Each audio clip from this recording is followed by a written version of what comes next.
Lagos princess called Abiola Dosumu.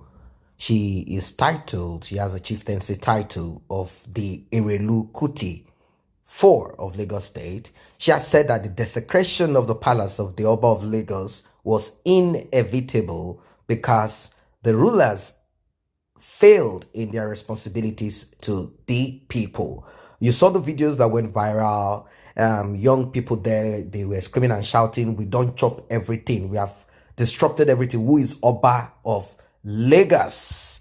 And you saw children, young people swimming in the pool, taking out palliatives, a lot of palliatives that you would have wondered what these palliatives are doing there. Many things were carried off the royal shoe of the king and crested, sorry, and the royal authority, staff of authority, also taken off from the palace. If they got it back or not, that is not even important, as it's all ceremonial. There is no power anywhere. Well, for a king to be a king, you have to be a person who the people love. You have to be someone who is up and doing. We do not see any of them speak the minds of the people. We do not see any of them support the people. They are rather behind the politician, as they get salary from governor, get salary from the federal government. They get certain privileges. So they are just like, they are figureheads, and they are just there for nothing. They are partisan. They support the present political party so that they can get bags of rice and get some checks money, and also have phone opportunity to make phone calls. During elections, they come to meet them. They drop big checks, and they tell them to rally around their people, to enslave their people more for the next 8 years. These are the jobs of this supposed royal father, and there's nothing royal about them anyway. All of these royal fathers, as they are called, so-called royal fathers in Nigeria, are not royal in anything. They are just what I call open sepulcher pit. That's what they are, nothing more. Many of them have sold their souls to the devil. They've sold their souls to the politicians. They are puppets. They are being used here and there. They do not serve the interests of the people. So what makes you a royalty? What makes you anything at all? You're not different from any other person. You don't have blue blood in you. You have the same blood like every other person. So what is this royalty thing about? What is it about? Someone just decide and claim that we settled here first. So therefore, any other person that comes after us, we are the king of those people. We have to control and rule those people. Is that not what birthed all of this kings, monarchy, and royalty? Or someone comes in, he has a way of gathering some forces to attack other people, and he ends up being a terrorist, and the people around him bows to them, to him and his own family or whatever it is, and he takes over that land and begins to, take more lands to himself. And from there, they claim that they are royalty. That is what birthed all of this royalty. No one should say otherwise.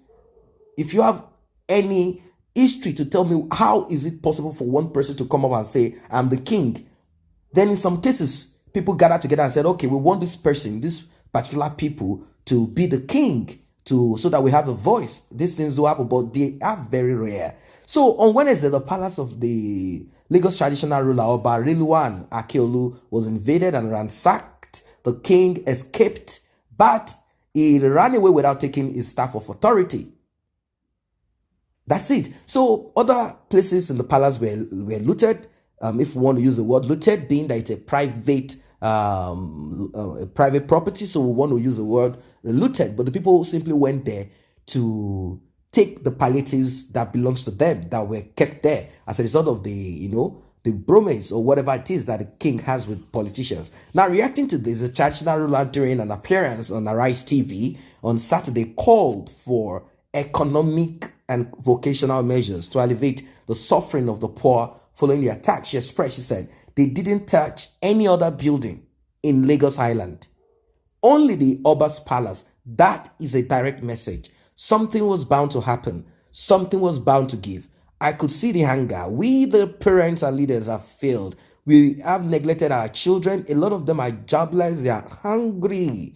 Now we have to do all we can about their deprivation. All of us must quickly set up vocational places to help the deprived. The traditional ruler blamed the political leadership in the country for the anarchy Nigeria's commercial capital has faced in the past week. She stressed, she said, the kind of politics being played in Lagos is part of the problem facing the state. The politicians in the state are also part of the problems in the state. Protesters in the states are still angry, and it's visible. It only shows that we have failed. The parents and leaders in the country have failed also. Take a look around. See a lot of children out of school. Their parents have no money to send them to school. And they see affluence everywhere around them. Definitely the crisis is bound to happen. You see them among politicians. You see them among people who have gotten money from monopoly. And they call themselves businessman, oil well, this and that. They have children who sing. And these children fly the wealth here and there. You see all of this among religious leaders too.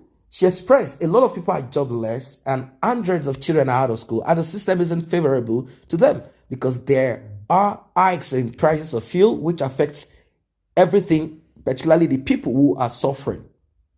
It simply shows that we have failed. I'm asking the government to ensure that within 3 months, they should be setting up vocational centers where these children can have a vocation. If not, it will get worse before it gets better. Regarding the stolen Oba staff of office, which is a symbol of authority of the monarch, HRH Dosumu noted, I have appealed to the people who took the Oba staff, and I know without any threat that a person is going to come back and bring the staff and beg for forgiveness willingly on the NSAS protest and its bloody aftermath, in which soldiers opened fire on peaceful protesters at Lekki Tollgate. HRH Dosumu called for an end to violence and need for peaceful dialogue. She said, I want our leaders to act like parents, not teachers. Even when your child does wrong, you still bring them close and alleviate their fears. The old system needs to be overhauled, and the governance should really be for the people and by the people, not by revolution, not by fracas, but in reaching out to all nucleus sections of our society. Everyone needs to be part of government. Everyone needs to have a sense of belonging. Everyone needs to benefit. If you do not benefit from a nation, then why? How? Why should you call yourself or represent that nation anywhere or say anything positive about the nation? No one, aside these criminals in power, either as politicians, either as friends of politicians, none is benefiting from being in that contraption called Nigeria. So I don't know what your thoughts are there. A lot of people concord with the woman. They said, Akiolu, he has shown over time that he's partisan. He has never been neutral, and that they could have averted all of this, but greed, selfishness, and insensitivity has beclouded their vision. And with this, they are not able in any way. In fact, I just want to summarize all of this as wickedness and evil people. That's just what they are. And the way to treat evil people is not to beg. You don't beg evil people to listen to you. There's no other way than to match their violence and even more. And with this, their wickedness, you show to them that you yourself, your stand is firm. With this, you will be able to get their attention. And I think that is what is happening at the moment.